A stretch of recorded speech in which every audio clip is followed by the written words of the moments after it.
I've been in situations that no little 14-year-old should have ever been in, being brought into the gruesome underbelly of exploitation of human trafficking. I was the perfect candidate. I was born and raised in a small city in northwestern Ontario called Thunder Bay. I'm the second oldest of 6. I was given up for adoption at 5 weeks old, and I was adopted into a large French-Canadian family. I had a great childhood. Even did like Ukrainian dancing. I think I was only First Nations kid in there. I was a very tenacious young girl, and I was very strong. And as I got older, that effect of colonialism, that legacy, was handed down to me by, the whole meaning of what a squaw is or a dirty Indian. I was almost ashamed of being Native. It damaged me. Things went awry for me at around 8 years old. My parents were involved in the church, and they allowed someone that they knew to move in.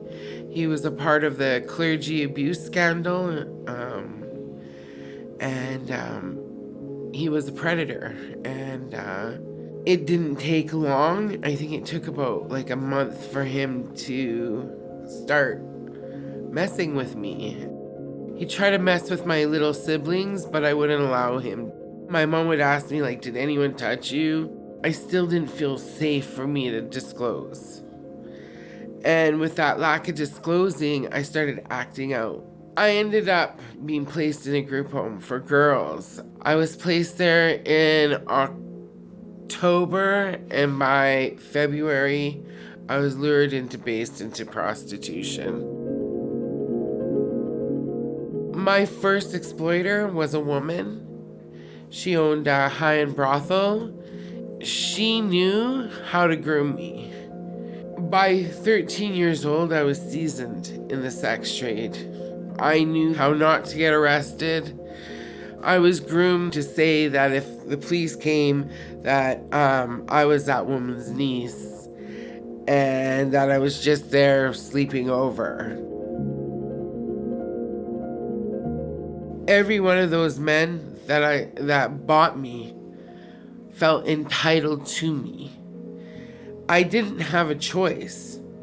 These men didn't care about me. It was men that were disgusting. Some of them had kids my age. I flew Canadian Airlines, and no one ever stopped me and said, "Little girl, where are you going?" Like, nobody asked. I didn't really see any of the money that I made because my exploiters took it. I stayed in prostitution because it was all that I knew.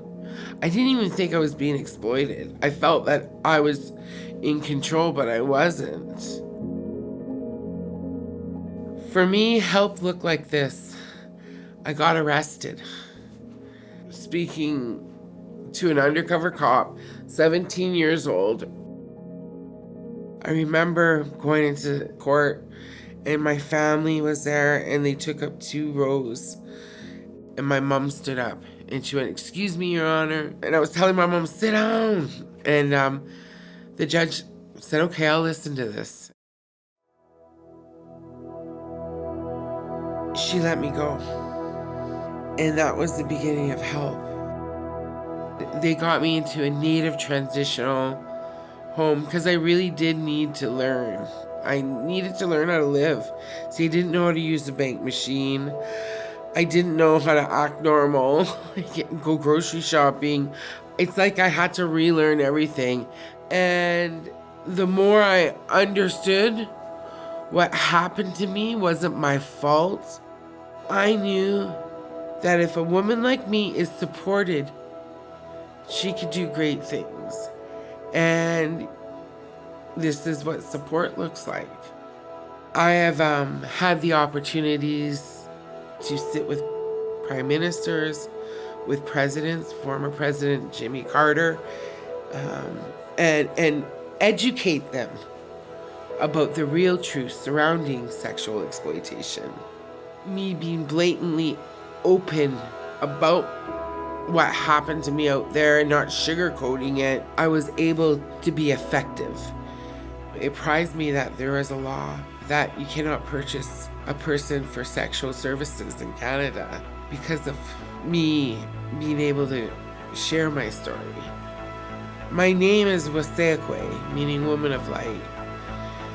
That light was never snuffed out.